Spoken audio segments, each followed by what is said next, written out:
السلام علیکم۔ سنہری دعاؤں میں آج کی اس ویڈیو میں ہم بے قراری اور اضطراب کے وقت کی دعا پڑھیں گے۔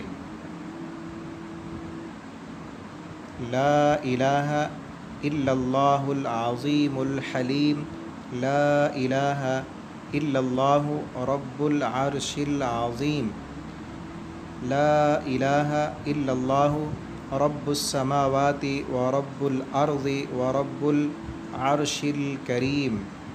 اللہ کے سوا کوئی معبود برحق نہیں، وہ بہت عظمت والا بڑا بردبار ہے۔ اللہ کے سوا کوئی معبود برحق نہیں جو عرش عظیم کا رب ہے۔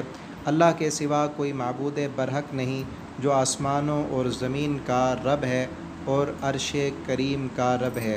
یہ دعا صحیح البخاری میں موجود ہے۔ رسول اللہ صلی اللہ علیہ وسلم کو جب کوئی پریشانی لاحق ہوتی تو آپ صلی اللہ علیہ وسلم یہی دعا کرتے تھے اور اللہ تعالیٰ آپ کی پریشانی کو دور فرما دیتے تھے۔ تو کوئی بھی پریشانی ہو، کوئی بھی ٹینشن ہو، اس دعا کو یاد کر لیں۔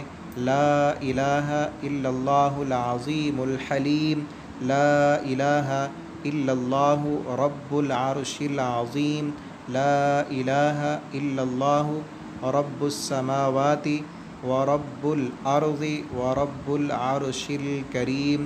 بے قراری، مصیبت، پریشانی، ٹینشن سے اللہ رب العالمین نجات عطا فرمائیں گے۔ اللہ تعالی ہمیں ان مسنون دعاؤں کو یاد کرنے اور پڑھنے کی توفیق عطا فرمائیں اور ہماری دعاؤں کو اللہ تعالی قبول اور منظور فرمائیں۔ والسلام علیکم ورحمۃ اللہ وبرکاتہ۔ میں اپنے نبی کے کوچے میں چلتا ہی گیا، چلتا